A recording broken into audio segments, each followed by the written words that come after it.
तर पहा आपला प्रश्न पहिला आहे, रक्तक्षय रोग्याचे खात्रीलायक पद्धतीने निदान करण्यासाठी रक्तातील काय मोजले जाते? पहा प्रश्नाचं जर उत्तर येत असेल तर 3 ते 5 सेकंदामध्ये आपण प्रत्येक प्रश्नाचं उत्तर हे कमेंट करून द्यायचं आहे. एखादा जर रक्तक्षय झालेला म्हणजे रोगी असेल तर त्यावरती खात्रीशीर पद्धतीने त्याचं निदान करण्यासाठी त्याच्या रक्तामधील कोणता घटक जो आहे तो चेक केला जातो किंवा एक प्रकारे तो कोणता घटक आहे तो मोजला जातो. तर या प्रश्नाचं उत्तर होईल ऑप्शन क्रमांक सी, जे हिमोग्लोबिन आहे. पहा आपल्या रक्तामधील जे हिमोग्लोबिन आहे ते मोजलं जातं कधी, ज्यावेळी रक्तक्षय रोग्याचं निदान करायचं असेल त्यावेळी. ऑप्शन क्रमांक सी आपलं या प्रश्नाचं योग्य उत्तर होईल. आणि हा जो प्रश्न आहे पहा, हा 2017 मध्ये आरोग्य विभागात विचारण्यात आलेला प्रश्न होता. लक्षात ठेवायचं मित्रांनो, जे काही तांत्रिक प्रश्न आहेत ना, ते तांत्रिक प्रश्न चेंज होणार नाहीत. त्यामध्ये नकळत थोडासा चेंज केला जाईल, पण तांत्रिक प्रश्न हे याच पद्धतीने असणार आहेत. प्रश्न क्रमांक 2 आहे, प्राथमिक आरोग्य केंद्रामध्ये लस कोणत्या तापमानामध्ये सुरक्षित ठेवली जाते? पहा प्रश्न हा देखील महत्त्वाचा आहे. जे प्राथमिक आरोग्य केंद्र असतात त्यामध्ये जी लस आहे, एखाद्या गोष्टीची लस आहे, जी वॅक्सिन आहे, ती कोणत्या टेम्परेचरमध्ये ठेवली जाते? तर या प्रश्नाचं अचूक उत्तर असणार आहे ऑप्शन क्रमांक बी, 2 ते 8 डिग्री. लक्षात ठेवायचे 2 ते 8 डिग्री एवढं जे तापमान आहे त्या तापमानामध्ये लस ठेवण्यात येते. ऑप्शन क्रमांक बी आपले योग्य उत्तर होईल.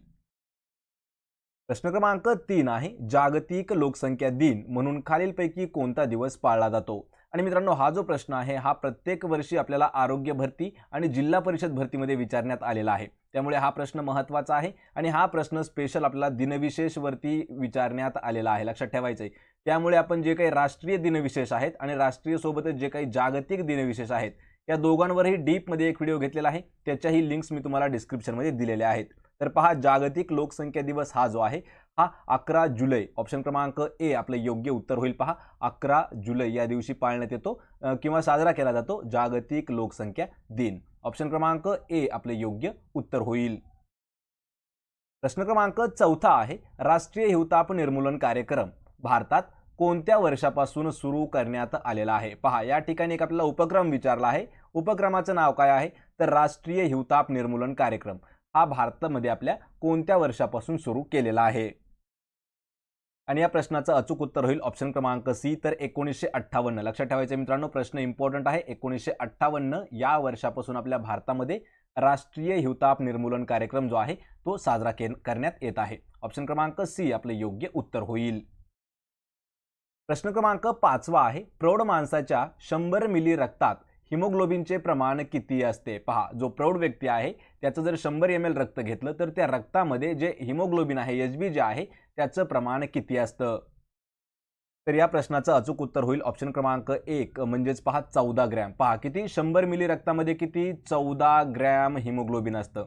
आणि मित्रांनो, हा जो प्रश्न आहे हा प्रश्न आपल्याला 2013 मध्ये विचारलाय, 2015 मध्ये, 2017 मध्ये, 2021 मध्ये, असा 4ही वर्षी हा प्रश्न आपल्याला आरोग्य विभागाच्या परीक्षेत विचारण्यात आलेला आहे. लक्षात ठेवायचंय, हा जो आहे हा 17 मध्ये जे झेडपी झालेली आहे त्यामध्ये विचारला होता आणि हाच प्रश्न 2021 ला जी आरोग्य भरती झाली त्यामध्ये सुद्धा विचारण्यात आलेला होता. ऑप्शन क्रमांक ए आपले योग्य उत्तर होईल. 100 ml रक्तामध्ये 14 ग्रॅम हिमोग्लोबिन.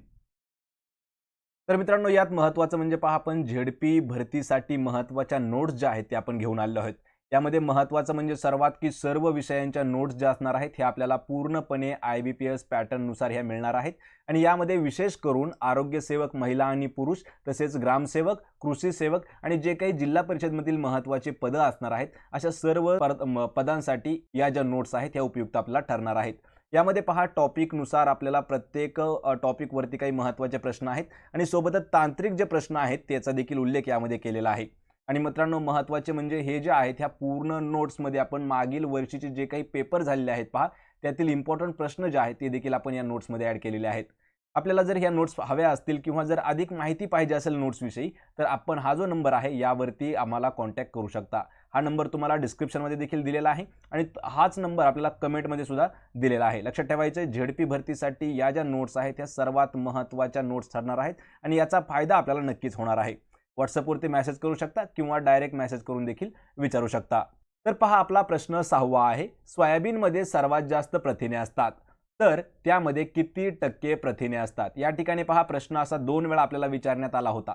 प्रश्न पहिल्या वर्षी असा विचारण्यात आला होता की खालीलपैकी असा कोणता पदार्थ आहे की त्यामध्ये सर्वात जास्त प्रोटीन्स आहेत किंवा प्रथिने आहेत. तर लक्षात ठेवायचे त्या ठिकाणी आपल्याला ऑप्शन सोयाबीन देखील दिलेलं होतं. तर सोयाबीन जे आहे यामध्ये सर्वात जास्त प्रथिने असतात आणि ते जे आहे जवळपास 43% इतके प्रथिने असतात पहा सोयाबीनमध्ये. पर्याय क्रमांक 2 आपलं या प्रश्नाचं योग्य उत्तर होईल. प्रश्न क्रमांक 7 आहे, स्वस्त दरात सॅनिटरी नॅपकिन उपलब्ध करून देण्यात येणाऱ्या अस्मिता योजनेची सुरुवात कधी झाली होती? मित्रांनो, हा प्रश्न महत्त्वाचा आहे, लक्षात घ्या, कारण हा प्रश्न आपल्याला 21 मध्ये विचारण्यात आलेला होता. स्वस्त दरामध्ये सॅनिटरी नॅपकिन उपलब्ध करून देण्यासाठी एक योजना राबवली होती पहा सरकारने. तर त्या योजनेचं नाव काय होतं? अस्मिता योजना. आणि ही जी योजना आहे ही कधी राबवण्यात आली होती? तर 8 मार्च 2018. ऑप्शन क्रमांक 1 आपलं या प्रश्नाचं उत्तर होणार आहे. लक्षात ठेवा, कशामुळे राबवण्यात आली होती? तर जागतिक महिला दिन असतो पहा 8 मार्चला. दरवर्षी जागतिक महिला दिन 8 मार्चला असतो आणि त्याचमुळे 2018चा जो 8 मार्च होता त्या ठिकाणी आपल्याला एक योजना जी आहे ही पाहायला मिळाली होती, अस्मिता योजना. आणि यामध्ये एक महत्त्वाचं म्हणजे की सॅनिटरी नॅपकिन जे आहे ते कमी दरामध्ये म्हणजेच अल्प दरामध्ये उपलब्ध करून दिलेले होते. पर्याय क्रमांक ए आपलं या प्रश्नाचं योग्य उत्तर होईल. प्रश्न क्रमांक 8 आहे, स्वामी दयानंद सरस्वती यांनी आर्य समाजाची स्थापना ही कोणत्या वर्षी व कोठे केली? या ठिकाणी एकाच मध्ये आपल्याला 2 प्रश्न विचारले आहेत पहा, कोणत्या वर्षी आणि कोठे असे 2 प्रश्न आहेत. या ठिकाणी मित्रांनो यावरती आपण 3 प्रश्न तयार करूया. तर पहा, सर्वात पहिला प्रश्न आपण तयार करूया की आर्य समाजाची स्थापना कोणी केली? लक्षात ठेवा, आर्य समाजाची जी स्थापना आहे ही स्वामी दयानंद सरस्वती यांनी केलेली आहे.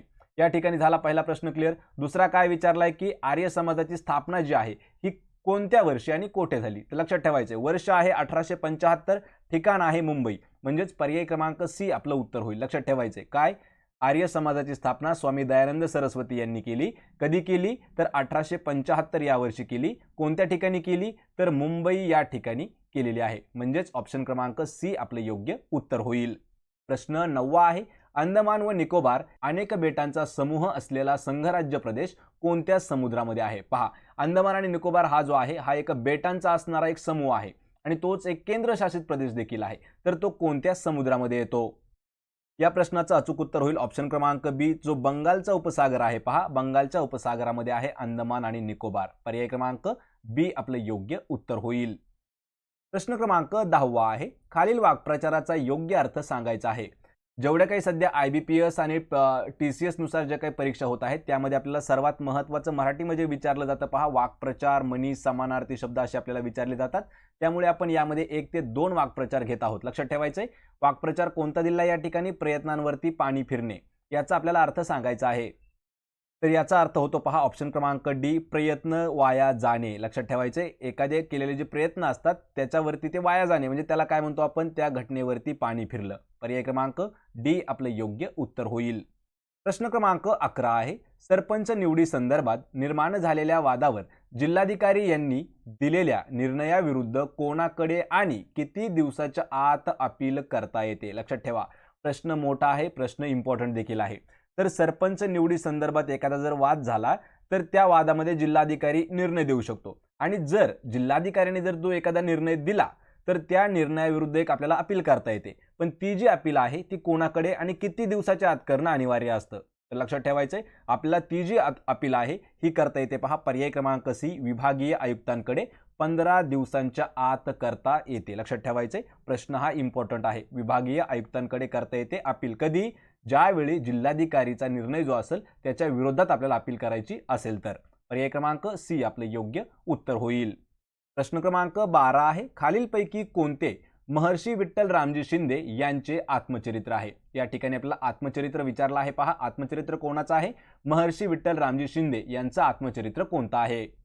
आणि या प्रश्नाचं अचूक उत्तर होईल ऑप्शन क्रमांक ए, तर माझ्या आठवणी आणि अनुभव, माझ्या आठवणी व अनुभव हे जे आहे हे आत्मचरित्र आहे विठ्ठल रामजी शिंदे यांचं. ऑप्शन क्रमांक ए आपलं योग्य आन्सर होईल.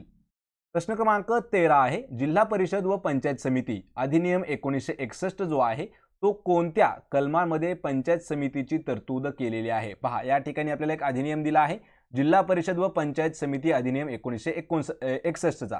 तर त्यामध्ये कोणतं असं कलम आहे की त्या कलमामध्ये पंचायत समितीची तरतूद करण्यात आली आहे?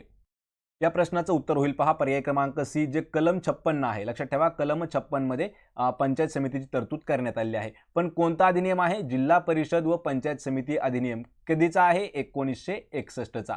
ऑप्शन क्रमांक सी आपलं या प्रश्नाचं योग्य उत्तर होईल. प्रश्न क्रमांक 14 आहे. जिल्हा परिषदेने 6 महिने सभा न घेतल्यास ती सभा बोलवण्याचा अधिकार हा खालीलपैकी कोणाकडे असतो? या प्रश्नाचं उत्तर होईल पहा पर्याय क्रमांक सी, जे विभागीय आयुक्त आहेत. लक्षात ठेवा मित्रांनो, हा जो प्रश्न आहे हा देखील प्रश्न आपल्याला 3 वेळा विचारण्यात आलेला आहे, त्यामुळे प्रश्न हा इम्पॉर्टंट आहे.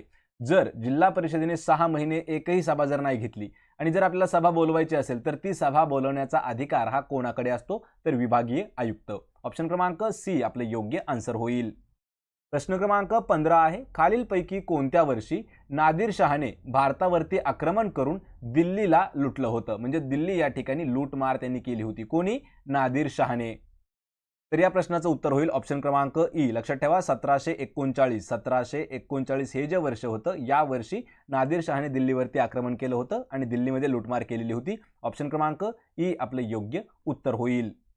प्रश्न क्रमांक 16 आहे. बाली आदिवासी महोत्सव कोणत्या राज्यामध्ये साजरा केला जातो? मित्रांनो, यापूर्वी आपण एक टोटल असा डीपमध्ये व्हिडिओ घेतलेला आहे की त्यामध्ये राज्य आणि त्या राज्यामध्ये कोणते उत्सव महोत्सव केलेले असतात पहा, ते आपण त्या व्हिडिओमध्ये कव्हर केलेले आहेत. कारण भारतामध्ये भरपूर राज्यामध्ये भरपूर ठिकाणी वेगवेगळे असे महोत्सव किंवा उत्सव साजरे करतात, त्याची ही पूर्ण माहिती आपण त्या व्हिडिओमध्ये घेतली आहे. त्याची लिंक मी तुम्हाला डिस्क्रिप्शनमध्ये देत आहे. तर बाली आदिवासी महोत्सव हा जो आहे हा घेतला म्हणजे साजरा केला जातो पहा आंध्र प्रदेश. पर्याय क्रमांक 4 आपलं योग्य उत्तर होईल, म्हणजेच ऑप्शन क्रमांक डी आपलं उत्तर असणार आहे. प्रश्न क्रमांक 17 आहे. भारत आणि पाकिस्तान यांच्यातील सिंधू पाणी करार 1960 नुसार खालीलपैकी कोणत्या नद्यांच्या पाण्यावरती भारताचा पूर्ण अधिकार आहे? पहा, प्रश्न समजून घ्यायचा आहे. तर भारत आणि पाकिस्तान यांच्यामध्ये सिंधू नदीचं जे पाणी आहे त्यावरती एक करार झाला होता. म्हणजे त्या कराराचं नाव होतं सिंधू पाणी करार, जो आहे तो 1960 ला झाला होता. आणि त्या करारानुसार खालीलपैकी अशा कोणत्या नद्या आहेत की त्या नद्यांच्या पाण्यावरती भारताचा पूर्ण अधिकार असणार आहे? आणि या प्रश्नाचं योग्य उत्तर होईल पहा ऑप्शन क्रमांक बी. तर रावी, बियास आणि सतलज ह्या ज्या नद्या आहेत या नद्यांच्या पाण्यावरती भारताचा पूर्णपणे अधिकार असणार आहे. ऑप्शन क्रमांक बी आपलं योग्य उत्तर होईल. प्रश्न क्रमांक 18 आहे. नगरपालिकेची संबंधित तरतुदींचा समावेश भारतीय राज्यघटनेच्या कोणत्या घटना दुरुस्ती कायद्यात करण्यात आलेला आहे? पहा, प्रश्न सर्वात इम्पॉर्टंट आहे. नगरपालिकेची संबंधित जी काही तरतुदी आहेत तर त्या तरतुदी भारतीय राज्यघटनेच्या अशी कोणती घटना दुरुस्ती आहे की त्या घटना दुरुस्तीद्वारे ते करण्यात आलेले आहेत?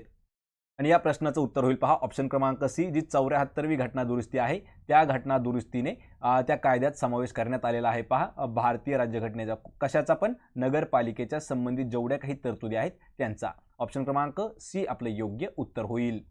प्रश्न क्रमांक 19 आहे. कोणत्या मोहिमेअंतर्गत 20 जुलै 1969 रोजी अंतराळवीर नील आर्मस्ट्रॉंग हा चंद्रावर पाऊल टाकणारी पहिली व्यक्ती ठरला आहे? पहा, प्रश्न या ठिकाणी महत्त्वाचा आहे. पहा मित्रांनो, तर खालीलपैकी अशी कोणती मोहीम होती की त्या मोहिमेच्या अंतर्गत, ती मोहीम कधी होती? पहा, 20 जुलै 1969 मध्ये झालेली आहे. आणि त्याच ठिकाणी कोण एक अंतराळवीर होता? तर नील आर्मस्ट्रॉंग हा जो आहे हा चंद्रावरती पहिला पाऊल ठेवणारा व्यक्ती ठरलेला आहे, नील आर्मस्ट्रॉंग. पण तो कोणत्या मोहिमेअंतर्गत त्या ठिकाणी पोहोचलेला होता? तर या प्रश्नाचं उत्तर होईल पहा ऑप्शन क्रमांक बी, अपोलो 11. पहा, अपोलो 11 ही जी एक मोहीम होती किंवा हा जो एक उपक्रम होता, तर या अंतर्गत अंतराळवीर जो आहे नील आर्मस्ट्रॉंग याने चंद्रावरती पहिलं पाऊल ठेवलं होतं. आणि अपोलो 11 हा जो प्रोजेक्ट आहे हा पूर्णपणे पहा नासाचा होता. म्हणजेच कोणाचा? तर USA या देशाचा होता. लक्षात ठेवायचंय, ऑप्शन क्रमांक बी आपलं उत्तर होईल. प्रश्न क्रमांक 20 आहे. इंडिया इन ट्रान्झिशन या पुस्तकाचे लेखक खालीलपैकी कोण आहेत? आपल्याला मित्रांनो महत्त्वाचं म्हणजे पहा 2022 आणि 2023 या दोन्ही वर्षामधील जेवढे काही नवीन पुस्तकं रिलीज झालेले आहेत त्या पुस्तकावरती हमेशा प्रश्न आपल्याला विचारला जाणार आहे. त्यामुळेच पहा आपण 2022 आणि 2023 मध्ये जेवढे पुस्तकं रिलीज झालेले आहेत म्हणजे प्रकाशित झालेले आहेत त्यावरती आपण एक व्हिडिओ घेतलेला आहे, त्याचीही लिंक तुम्हाला लवकरच डिस्क्रिप्शनमध्ये दिली जाईल. या ठिकाणी पुस्तक तेच विचारलं आहे, इंडिया इन ट्रान्झिशन याचे लेखक कोण आहेत? तर या प्रश्नाचं उत्तर होईल पहा पर्याय क्रमांक ए. तर M.N. रॉय हे जे आहेत याचे लेखक आहेत. लक्षात ठेवायचे, पण हे जे पुस्तक आहे हे 2022-23 मध्ये रिलीज झालेलं नाही. हे पुस्तक जुनं आहे, लक्षात ठेवा. आणि जे M.N. रॉय आहेत यांनी हे पुस्तक लिहिलेलं आहे. ऑप्शन क्रमांक ए आपलं योग्य आन्सर होईल. प्रश्न क्रमांक 21 आहे, भारतातील पहिले वर्तमानपत्र खालीलपैकी कोणते होते? आणि या प्रश्नाचं उत्तर होईल पहा ऑप्शन क्रमांक ई, द बेंगॉल गॅझेट हे जे आहे, या ठिकाणी कधी कधी आपल्याला द असा शब्द विचारला जातो, म्हणजे दिला जातो पहा. द बेंगॉल गॅझेट हे जे आहे हे आपल्या भारतातील पहिलं वर्तमानपत्र आहे. ऑप्शन क्रमांक ई आपले योग्य उत्तर होईल. प्रश्न क्रमांक 22 आहे, कोठारी आयोग खालीलपैकी कोणत्या वर्षी स्थापन करण्यात आला होता? कोठारी आयोग त्याची स्थापना कोणत्या वर्षीची आहे? या प्रश्नाचं उत्तर होईल ऑप्शन क्रमांक ए, तर 1964 यावर्षी कोठारी आयोग जो आहे त्याची स्थापना करण्यात आलेली आहे. पर्याय ए आपलं योग्य आन्सर होईल. प्रश्न क्रमांक 23 आहे, भारताचे पहिले आणि सर्वाधिक काळ म्हणून पंतप्रधान भूषवलेले पंडित नेहरू यांचे निधन केव्हा झाले होते? पहा, भारताचे सर्वात पहिले पंतप्रधान कोण आहेत? पंडित जवाहरलाल नेहरू. आणि ते भारताचे सर्वात जास्त काळ राहणारे पंतप्रधान देखील आहेत आतापर्यंतचे. त्यांचं निधन कधी झालं? या प्रश्नाचं उत्तर होईल ऑप्शन क्रमांक सी, 27 मे 1964. 27 मे 1964 या साली पंडित नेहरू यांचं निधन झालेलं आहे. पर्याय क्रमांक सी आपले योग्य आन्सर होईल. प्रश्न क्रमांक 24 आहे, खालीलपैकी कोणत्या राज्य सरकारने एक कुटुंब एक ओळख तयार करण्यासाठी एक महत्त्वाचं पोर्टल सुरू केलेलं आहे? या प्रश्नाचं योग्य उत्तर होईल पहा पर्याय क्रमांक ई, जे उत्तर प्रदेश राज्य आहे. पहा, यूपी राज्य जे आहे, तर या उत्तर प्रदेशमध्ये किंवा उत्तर प्रदेश राज्य सरकारने माझे कुटुंब एक ओळख किंवा एक कुटुंब एक ओळख या नावाचं एक पोर्टल सुरू करण्यात आलेलं आहे. पर्याय क्रमांक ए आपले योग्य उत्तर होईल. या व्हिडिओचा आपला शेवटचा प्रश्न आहे पहा, स्वतंत्र भारताचे पहिले गव्हर्नर जनरल म्हणून कोणाची नेमणूक करण्यात आली होती? या ठिकाणी आपल्याला पहा मित्रांनो, स्वतंत्र भारतावरती काय काय प्रश्न संभाव्य असणार आहेत?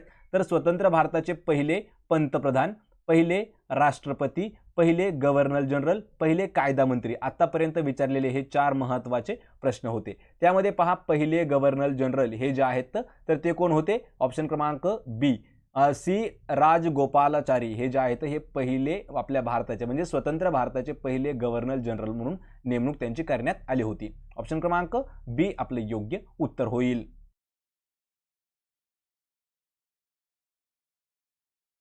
पहा, आपला प्रश्न पहिला आहे, 40 years with Abdul Kalam untold stories या पुस्तकाचे लेखक खालीलपैकी कोण आहेत?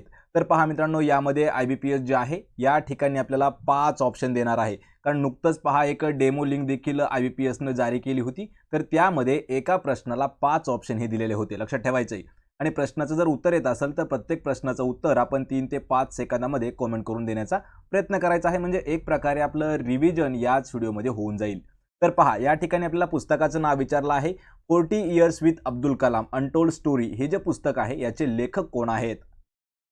आणि या प्रश्नाचं अचूक उत्तर होईल पहा पर्याय क्रमांक 1, शिवथानू पिल्लई हे जे आहेत यांचे लिखित पुस्तक आहे 40 years with Abdul Kalam untold stories. पर्याय क्रमांक 1 आपलं या प्रश्नाचं योग्य उत्तर होईल. प्रश्न क्रमांक 2 आहे, महाराष्ट्र सरकारकडून किती वर्षावरील ज्येष्ठांना सर्व प्रकारच्या ST बसमधून मोफत प्रवास दिला जातो? पहा, प्रश्न हा देखील महत्त्वाचा आहे, कारण एक सध्याच योजना एक सुरू केली आहे पहा एकनाथ शिंदे यांनी, आणि एकनाथ शिंदे जे आहेत हे मुख्यमंत्री आहेत. पण या ठिकाणी काय आहे की महाराष्ट्र शासनाकडून किती वर्षावरील ज्येष्ठ जे आहेत, ज्येष्ठ नागरिक जे आहेत त्यांना ST बस म्हणजे जे महामंडळाची बस आहे त्याद्वारे मोफत प्रवास दिला जाईल. तर लक्षात ठेवायचे, या प्रश्नाचं उत्तर काय असणार आहे? पर्याय क्रमांक 4. तर जे काही व्यक्ती 75 वर्षापुढच्या आहेत, म्हणजे 75 वर्ष त्यांना कंप्लीट झालेले आहेत, अशा सर्व ज्येष्ठ व्यक्तींना किंवा ज्येष्ठ लोकांना ST बसमधून मोफत प्रवास दिला जाणार आहे. पर्याय क्रमांक 5 आपलं या प्रश्नाचं उत्तर होईल. लक्षात ठेवा मित्रांनो, कारण हे जे ही जी काही जिल्हा परिषद भरती होणार आहे थोडीशी वेगळ्या पद्धतीत होईल, कारण प्रत्येक प्रश्नाला 5 ऑप्शन असणार आहेत. लक्षात ठेवा, त्यामध्ये कोणतेही ऑप्शन कोणत्याही ठिकाणी आपल्याला विचारलं जाऊ शकतं. प्रश्न क्रमांक 3 आहे, हिरड्या सुजून दातामधून रक्त येण्याचं लक्षण हे कोणत्या रोगाशी संबंधित आहे? या ठिकाणी आपल्याला एक रोगाचं सिम्पटम विचारलं आहे पहा, म्हणजे रोगाचं एक लक्षण या ठिकाणी आपल्याला दिलेलं आहे, त्यावरून आपल्याला रोग कोणता आहे हे ओळखायचं आहे. पहा, रोगाचं लक्षण काय आहे? तर हिरड्या सुजतात आणि दातामधून रक्त येतं. तर असं जर घडलं तर समजायचं आपल्याला कोणता रोग झालेला आहे. तर या प्रश्नाचं उत्तर होईल पहा पर्याय क्रमांक 3. तर त्यावेळी समजून जायचं स्कर्वी हा आजार झालेला आहे, कारण स्कर्वी आजाराचं लक्षण आहे हिरड्या सुजून दातामधून रक्त येतं. या ठिकाणी मित्रांनो आपल्याला पहा हिरड्याविषयी अजूनही महत्त्वाचे काही जीवनसत्व आहेत त्याविषयी आपल्याला प्रश्न हे नेहमी विचारले जातात. लक्षात ठेवा स्कर्वी हा जो आजार आहे हा व्हिटॅमिन सीच्या कमतरतेमुळे होतो. लक्षात ठेवा व्हिटॅमिन सी मध्ये आंबट असणारी फळं, सर्वात महत्त्वाचं म्हणजे आवळा. या ठिकाणी पहा म्हणजेच व्हिटॅमिन सी हे जे आहे हे आपल्याला आंबट फळामधून मिळतं.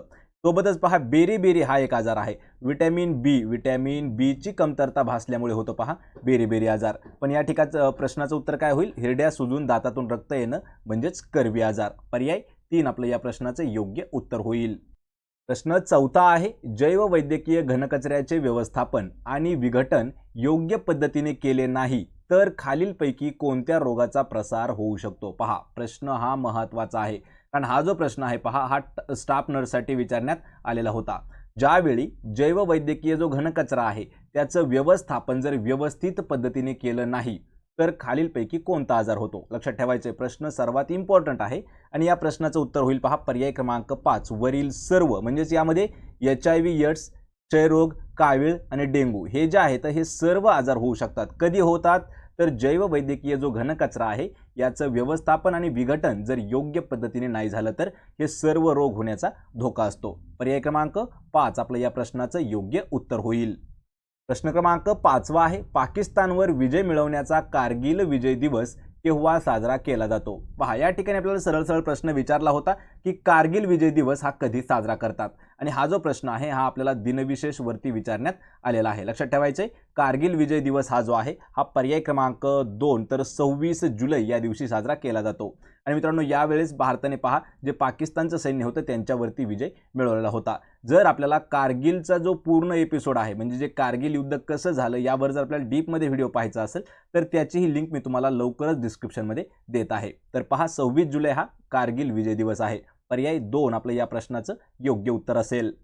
प्रश्न क्रमांक 6 आहे रोगाचे निदान करण्यासाठी शरीरातील एखाद्या भागाचा तुकडा घेण्याच्या पद्धतीला काय म्हटले जाते. पहा एखादा रोग जो आहे तर रोग काय आहे कशा प्रकारचा आहे याचा जर आपल्याला निदान करायचं असेल तर डॉक्टर जे आहेत आपल्या शरीरातील एखाद्या भागाचा एक तुकडा कट करून घेतात.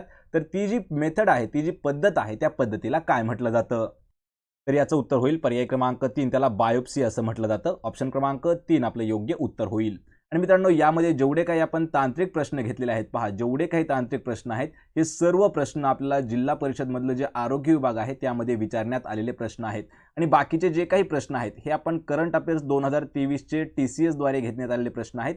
आणि सोबतच जे काही IBPS ने देखील प्रश्न विचारलेले आहेत पहा ते देखील प्रश्न आपण याच व्हिडिओमध्ये काही घेत आहोत. तर पहा प्रश्न 7 आहे जागतिक एड्स निर्मूलन दिन म्हणून कोणता दिवस पाळला जातो. पहा जागतिक एड्स निर्मूलन दिन. तर या प्रश्नाचं अचूक उत्तर होईल पहा पर्याय क्रमांक 4 तर 1 डिसेंबर. पहा 1 डिसेंबर हा जो दिवस आहे हा जागतिक एड्स निर्मूलन दिन म्हणून पाळला जातो. ऑप्शन क्रमांक 4 आपलं या प्रश्नाचं योग्य आन्सर असेल. तर मित्रांनो पहा आरोग्य विभागासाठी महत्त्वाचं असणारं एक पुस्तक आपण घेऊन आलो आहे. तर पहा 100% TCS आणि IBPS पॅटर्ननुसार आरोग्य विभाग तांत्रिक डायरी जी आहे लेखक आहेत पहा सचिन कुरुन सर आणि पब्लिकेशन आहे विजयपथ पब्लिकेशन यांच्याद्वारे हे जे पुस्तक आहे हे सर्वात लेटेस्ट असणारं आरोग्य विभागावरचं इम्पॉर्टंट असं पुस्तक आहे. यामध्ये पहा सार्वजनिक आरोग्य विभागातील गट क आणि गट ड या दोन्हीही भरतीसाठी हे महत्त्वाचं पुस्तक असणार आहे. आणि यामध्ये मे 2023ला जी काही TCS द्वारे परीक्षा झालेली आहे त्यातील महत्त्वाचे प्रश्न म्हणजे जवळपास सर्व प्रश्न जे आहेत हे या पुस्तकामध्ये ॲड केलेले आहेत. यामध्ये सर्वात महत्त्वाचं म्हणजे 5200 पेक्षा जास्त तांत्रिक वन लाइनर प्रश्न देखील ॲड केलेले आहेत. आणि ही जी पुस्तक असणार आहे ही लेटेस्ट आवृत्ती आहे म्हणजेच 5वा आवृत्ती आहे पहा. त्यामुळे हे पुस्तक सर्वात महत्त्वाचं ठरणार आहे आरोग्य भरतीसाठी. पुस्तक जर विकत घ्यायचं असेल तर त्याचीही लिंक मी तुम्हाला डिस्क्रिप्शनमध्ये दिलेली आहे. प्रश्न क्रमांक 8 आहे व्यक्ती आणि वल्ली. पहा व्यक्ती आणि वल्ली या पुस्तकाचे लेखक खालीलपैकी कोण आहेत. आपल्याला मित्रांनो दोन्ही एक्झाम पॅटर्नमध्ये पहा IBPS आणि TCS या दोघाही मध्ये जे काही महत्त्वाचे पुस्तकं आहेत आणि त्यांचे जे काही लेखक आहेत ते आपल्याला नेहमी विचारलेले आहेत. लक्षात ठेवा व्यक्ती आणि वल्ली या पुस्तकाचे लेखक कोण आहेत. तर पु ल देशपांडे हे जे आहेत या पुस्तकाचे लेखक आहेत. पर्याय क्रमांक 3 आपलं या प्रश्नाचं अचूक उत्तर होईल. प्रश्न क्रमांक 9 आहे सदाचार या शब्दाच्या संधीच्या होडीचा योग्य पर्याय निवडायचा आहे. पहा आपल्याला या ठिकाणी संधी विग्रह विचारलेला आहे. तर शब्द काय दिलेला आहे? सदाचार. याचा आपल्याला विग्रह सांगायचा आहे. तर या प्रश्नाचं उत्तर होईल पहा पर्याय क्रमांक 2 सत अधिक आचार म्हणजेच सदाचार. पर्याय क्रमांक 2 आपलं या प्रश्नाचं योग्य उत्तर होईल. प्रश्न क्रमांक 10 आहे इलॉन मस्क यांनी ट्विटरचे नाव बदलून काय ठेवले आहे? मित्रांनो, हा प्रश्न महत्त्वाचा आहे कारण हा प्रश्न आपल्याला 2023च्या मे मधील जी काही स्पर्धा झाली आहे, भरती झाली आहे, त्यामध्ये असाच पद्धतीचा एक प्रश्न विचारला होता. पण प्रश्न असा विचारला होता की ट्विटर हे जे आहे हे कोणाकडून खरेदी करण्यात आलेलं आहे? तर पहा, ट्विटर खरेदी केलं आहे एलॉन मस्क आणि ट्विटरचं नाव देखील बदलण्यात आलेलं आहे. तर नाव बदलून काय ठेवण्यात आलेलं आहे? तर या प्रश्नाचं उत्तर होईल पहा पर्याय क्रमांक 4 तर फक्त आणि फक्त ट्विटरचं नाव हे यक्स या नावाने ठेवण्यात आलेलं आहे. लक्षात ठेवायचं आहे. आणि त्याचा जो लोगो आहे, लोगो देखील पहा यक्स याच नावाचा आहे. पर्याय क्रमांक 4 आपलं या प्रश्नाचं योग्य उत्तर होईल. ट्विटरचं नाव बदलून फक्त आणि फक्त यक्स असं ठेवण्यात आलेलं आहे. हा प्रश्न आपण कम्युनिटीमध्ये पोल केला होता. तर त्या ठिकाणी जवळपास 30% विद्यार्थी जे आहेत तर त्यांचं म्हणणं होतं की त्या ठिकाणी मस्क यक्स असं नाव ठेवण्यात आलेलं आहे. लक्षात ठेवा, हे चुकीचं आहे. बरोबर नाव आहे फक्त यक्स. पर्याय क्रमांक 4. प्रश्न क्रमांक 11 आहे संविधानानुसार राज्यकारभार चालतो आहे की नाही हे पाहण्याची जबाबदारी खालीलपैकी कोणाची असते? पहा, संविधानानुसार जो काही देशाचा कारभार आहे तो योग्य पद्धतीने चालत आहे की नाही हे जे पाहायचं असतं त्याची जबाबदारी ही कोणाची असते? आणि या प्रश्नाचं योग्य उत्तर होईल पर्याय क्रमांक 1 जर राष्ट्रपती जे आहेत. पहा, लक्षात ठेवायचे देशाचे प्रथम नागरिक जे आहेत ते राष्ट्रपती आहेत आणि राष्ट्रपती यांची एक जबाबदारी असते की संविधानानुसार आपल्या देशाचा जो राज्यकारभार आहे तो व्यवस्थितपणे चालत आहे की नाही याच्यावरती लक्ष ठेवण्याची. पर्याय क्रमांक 1 आपलं योग्य उत्तर होईल. या ठिकाणी पहा आपले सध्याचे राष्ट्रपती कोण आहेत? तर सध्याच्या राष्ट्रपती आहेत पहा द्रौपदी मुर्मू. द्रौपदी मुर्मू ह्या ज्या आहेत ह्या सध्याच्या राष्ट्रपती आहेत. पर्याय क्रमांक 1 आपलं या प्रश्नाचं उत्तर होईल. प्रश्न क्रमांक 12 आहे जागतिक ब्रेल दिन दरवर्षी कोणत्या दिवशी साजरा केला जातो? पहा, जागतिक ब्रेल दिन हा जो दिवस आहे हा कोणत्या दिवशी पाळण्यात येतो किंवा साजरा केला जातो? तर या प्रश्नाचं योग्य उत्तर होईल पर्याय क्रमांक 1 जो 4 जानेवारी हा जो दिवस आहे. पहा, 4 जानेवारी हा दिवस जो आहे हा जागतिक ब्रेल दिन म्हणून साजरा करण्यात येतो. ऑप्शन क्रमांक 1 आपलं या प्रश्नाचं योग्य आन्सर असेल. प्रश्न क्रमांक 13 आहे मनरेगा अंतर्गत राज्याच्या शहरी तसेच ग्रामीण भागातील नागरिकांना 125 दिवसाच्या वेतनाची हमी देणारा कायदा करणारे देशातील पहिले राज्य कोणते ठरलेले आहे?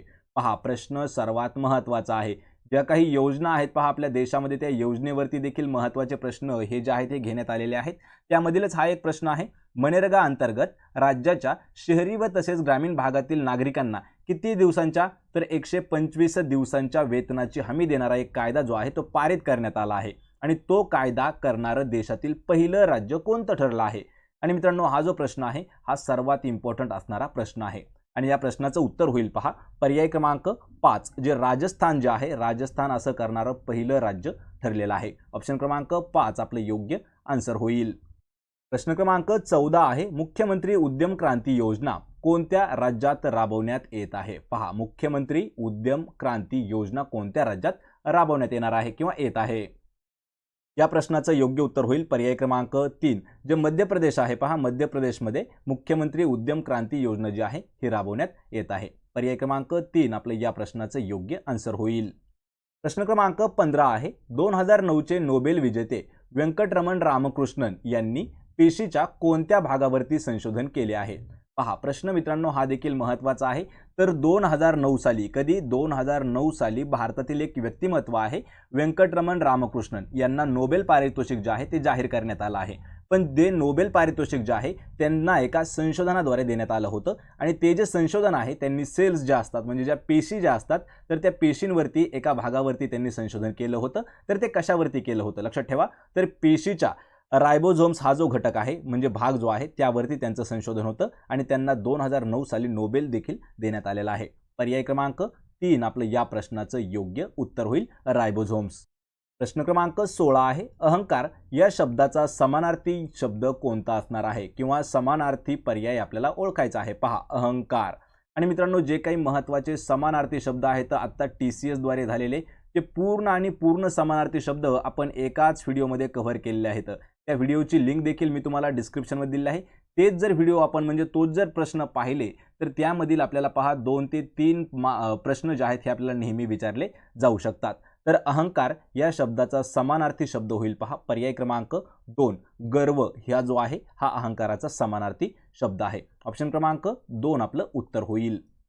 प्रश्न क्रमांक 17 आहे अंगावर एकही दागिना नसलेली स्त्री या अर्थाचा अलंकारिक शब्द कोणता होईल. पहा मराठीमध्ये आपल्याला महत्त्वाचे टॉपिक दिलेले आहेत पहा त्यावरच आपल्याला हे नेहमी प्रश्न विचारण्यात आलेले आहेत. तर अंगावर एकही दागिना नसलेली स्त्री तिला काय म्हटलं जातं तर पर्याय क्रमांक 4 लंकेची पार्वती असं तिला म्हटलं जातं.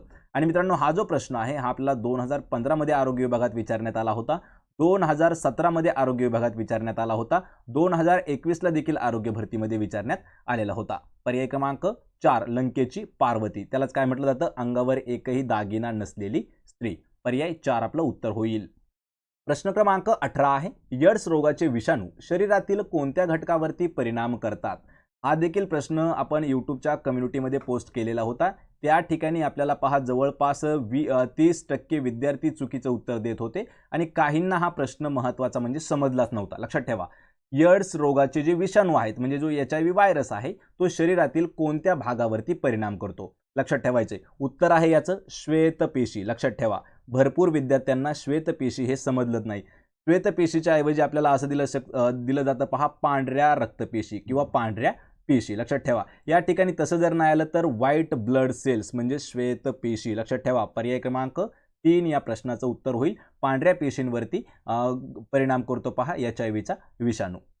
प्रश्न क्रमांक 19 आहे खालीलपैकी कोणत्या कलमातील तरतुदीनुसार भारतरत्न व पद्म सन्मान प्रदान केले जातात. पहा जे काही भारतातील महत्त्वाचे व्यक्ती असतात किंवा ज्यांनी भारतासाठी काही महत्त्वाचं काम केलं जातं त्यांना भारतरत्न देखील दिला जातो आणि जे काही पद्मभूषण पद्मविभूषण आहेत हे देखील सन्मान आहेत ते प्रदान केले जातात. पण ते जे आहेत ते एका कलमानुसार देण्यात येतात. तर ते कलम कोणता आहे.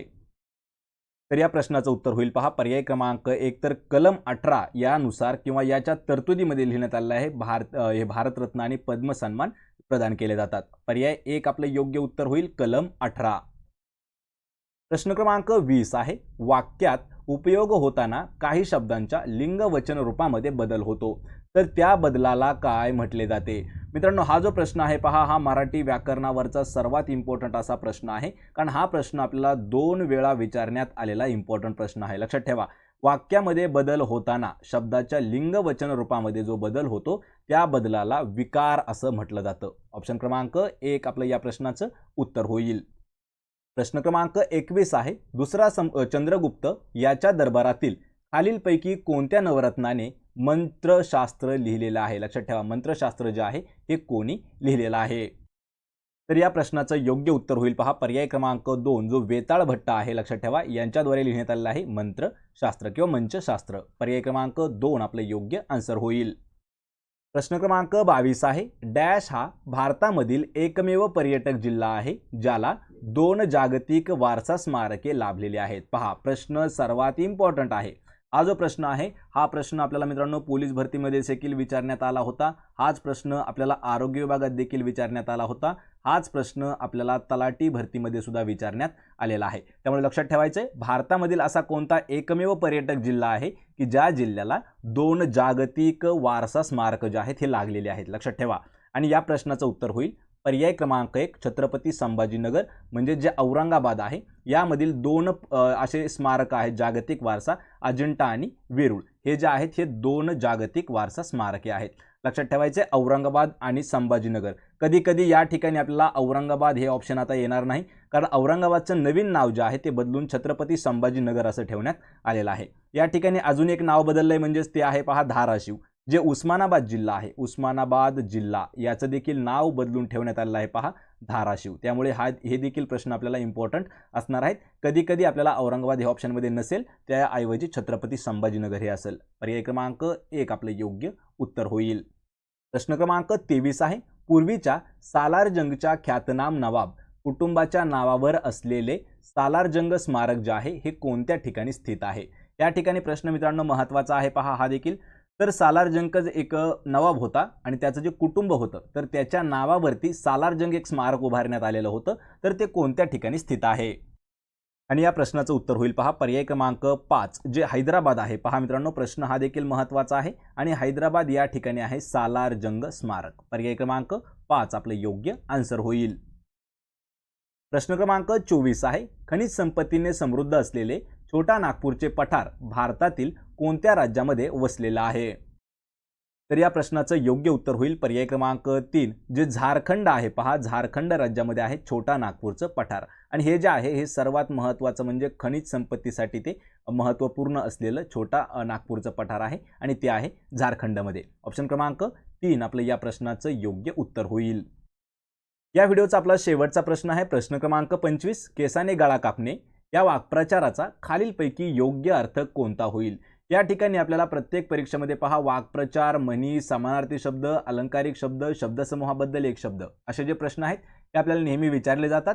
तर त्यापैकी एक प्रश्न आहे वाक्प्रचार. वाक्प्रचार काय आहे? केसाने गळा कापणे याचा अर्थ काय होईल? तर पहा, आपण म्हणतो एखाद्याने जर आपल्याला विश्वासघात केला तर त्याला म्हणतो आपण केसाने गळा कापणे. म्हणजेच पर्याय क्रमांक 2 आपलं या प्रश्नाचं योग्य आन्सर होईल. ऑप्शन क्रमांक 2. तर मित्रांनो, हे होते पहा महत्त्वाचे असणारे 25 प्रश्न आणि आपल्याला या 25 प्रश्नांपैकी किती प्रश्नाचे उत्तर देता आलं हे मला कमेंट करून नक्की सांगायचं आहे. व्हिडिओ जर आवडला तर व्हिडिओला लाईक करा, मित्रांमध्ये व्हिडिओ शेअर करा आणि आपल्या मराठी नोकरी या यूट्यूब चॅनलला देखील सबस्क्राईब करा. आणि प्रत्येक व्हिडिओची PDF फ्रीमध्ये जर मिळवायची असेल तर मराठी नोकरी या नावाने आपलं टेलिग्राम चॅनल देखील आहे, त्याला देखील जॉईन करून ठेवायचं आहे. व्हिडिओ जर आवडला तर व्हिडिओला मित्रांनो नक्की लाईक करत राहायचं आहे. आपण भेटूया पुढच्या एका अशाच नवीन व्हिडिओमध्ये. तोपर्यंत जय हिंद, जय महाराष्ट्र.